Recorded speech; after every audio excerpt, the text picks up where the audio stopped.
Donc bonjour à tous, c'est Zimir9251 et aujourd'hui je vais vous présenter le jailbreak d'un iPod Touch 4G au firmware 4.3.4 avec Redsn 0.9.8 Beta 3. Donc pour cela il faudra télécharger Redsn bien sûr, la dernière version de Redsn pour le jailbreak du 4.3.4. Je vous mettrai le lien dans la vidéo en dessous pour télécharger les deux choses importantes. Donc pour commencer, on branche son iPod ou son iPhone, bien sûr, à un câble USB. Donc voilà, comme vous pouvez le voir. Donc pour cela, on fait browse.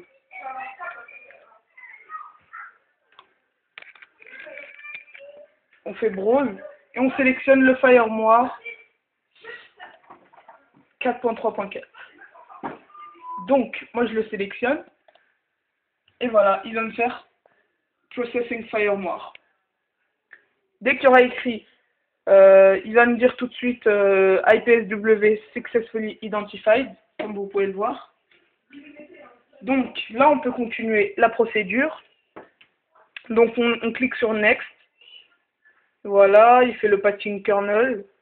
Il prépare le jailbreak data. Donc voilà. Là, il y aura deux petites choses à sélectionner. Ce sera installer Cydia, enable battery percentage. Vous pouvez le voir. Donc moi, qu'est-ce que je vais faire? Je vais cliquer sur ces deux-là. Voilà. Et puis je vais cliquer sur Next. Donc je clique sur Next. Et voilà. Donc pour faire la procédure de fonctionnement de jailbreak, il faudra bien sûr appuyer 3 secondes sur le bouton Power, comme celui-là. Et donc 3 secondes sur le bouton Power et 10 secondes sur les deux boutons. Donc comme ça, et comme ça pendant 10 secondes. Donc voilà. Après ces 10 secondes passées, il va nous demander de lâcher le bouton Power pour rester appuyé sur le bouton Home 15 secondes. Donc tout d'un coup, votre ordinateur va reconnaître votre iDevice. Donc voilà. Donc on clique sur Next. Je vais faire la procédure. Alors, c'est parti. 3 secondes sur le bouton Power. Après, 10 secondes sur le bouton Power et le bouton Home. Et 15 secondes sur le bouton Home.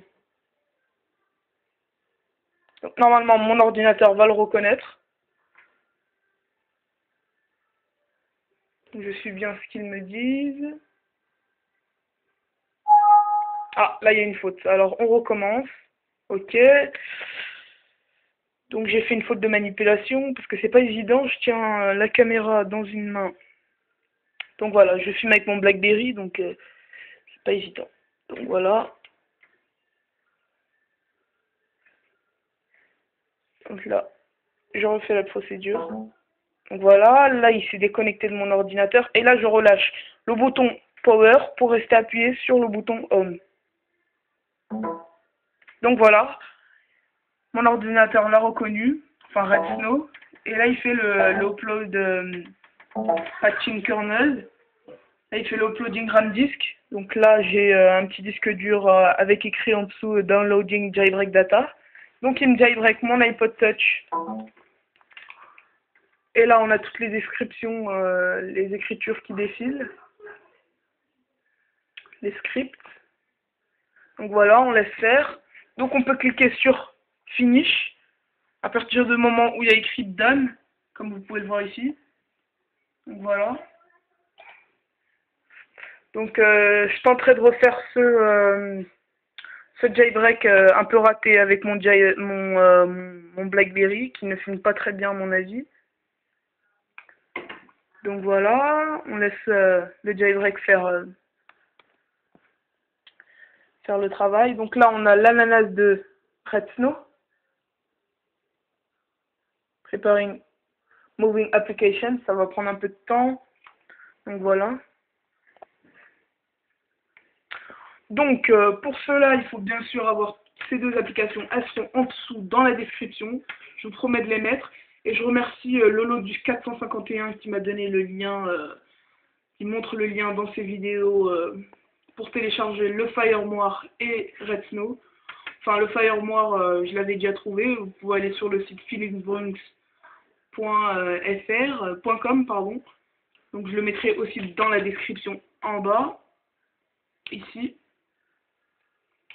Donc voilà, pour le FireMoire, c'est bon. Mais pour Red Snow, je vous donnerai le lien de Lolo du 451 qui le met dans ses vidéos. Donc je vais aller le copier et vous le mettre dans ma description à moi pour que ce soit plus facile à...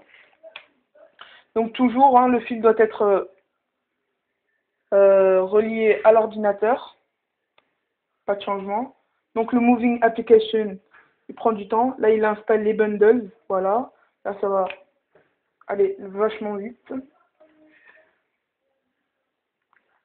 Donc voilà, on a le reboot du high de vise. Donc on va attendre.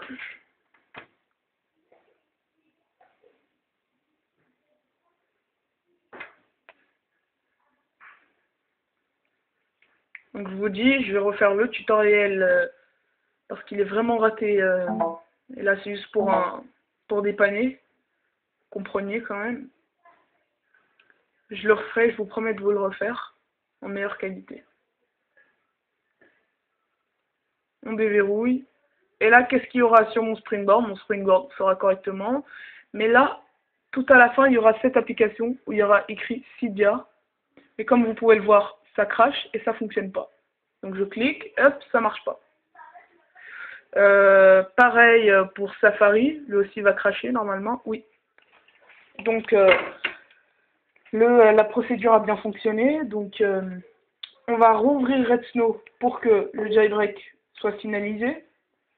Donc on browse, donc je vous refais la manipulation. Donc je rouvre Red Snow, je browse, je vais chercher le firmware sur mon bureau, j'ouvre, et voilà, là il fait le processing file nord, IPSW successfully identified. Donc on clique sur Next. Et puis là on attend.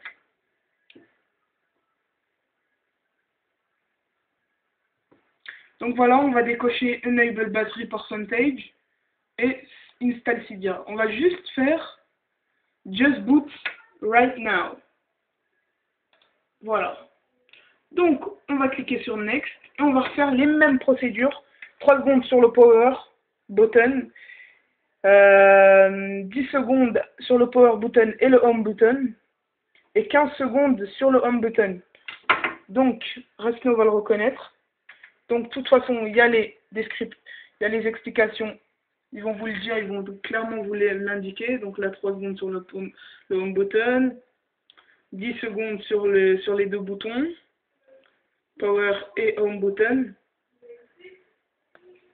Et là, 15 secondes sur le Home Button tout seul.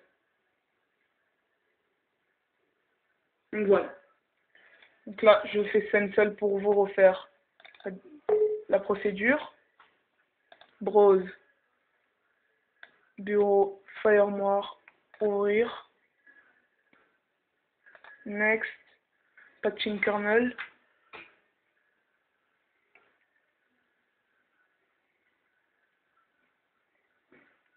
Just boot right now. Voilà. On décoche les deux autres et on fait Next. Donc voilà. On fait les mêmes manipulations que tout à l'heure. Donc c'est parti. 3 secondes sur le Power Button. 10 secondes sur les deux boutons.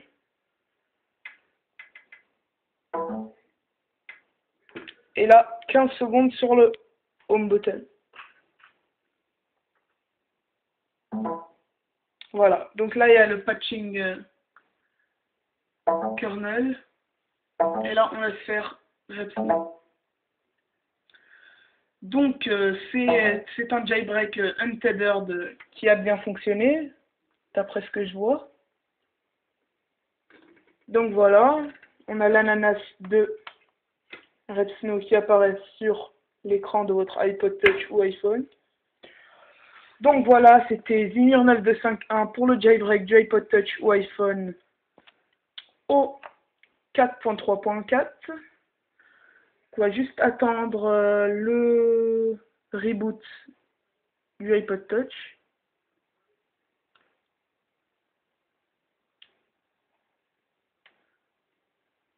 Ça va prendre un peu de temps.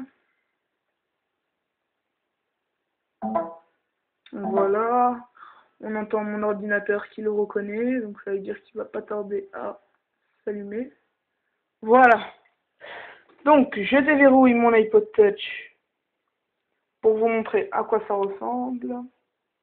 Oups, il y a un petit bug, mais c'est pas grave. Donc, et voilà, on a Cydia qui est bel et bien là, qui fonctionne normalement. Voilà. Donc, je suis un utilisateur et non pas un hacker ni un développeur. Donc voilà, on laisse faire les téléchargements des packages. C'est la première fois que je l'utilise. Donc, d'après ce que j'ai entendu, le 4.3.3 n'est pas un bon firmware, ni le 4.3.4 auquel je suis actuellement. Donc, je vais, dans les brefs délais, changer de firmware. À ce qui paraît, le 4.2.1 est le meilleur firmware parce que le 4.3.3 et le 4.3.4 prennent beaucoup de mémoire vive, donc ce qui fait que votre iDevice fonctionne plus lentement. Donc ce que j'ai remarqué moi aussi. Donc c'est grâce à Lolo du 451 qui m'a informé, donc je le remercie beaucoup. Donc voilà, je vous remercie d'avoir regardé mon tutoriel, c'était Zimir 9251 pour le jailbreak du 4.3.4 avec Repsno 0.8.9 bêta 3, 0.9.8 bêta 3. Donc voilà, je vous remercie et à plus.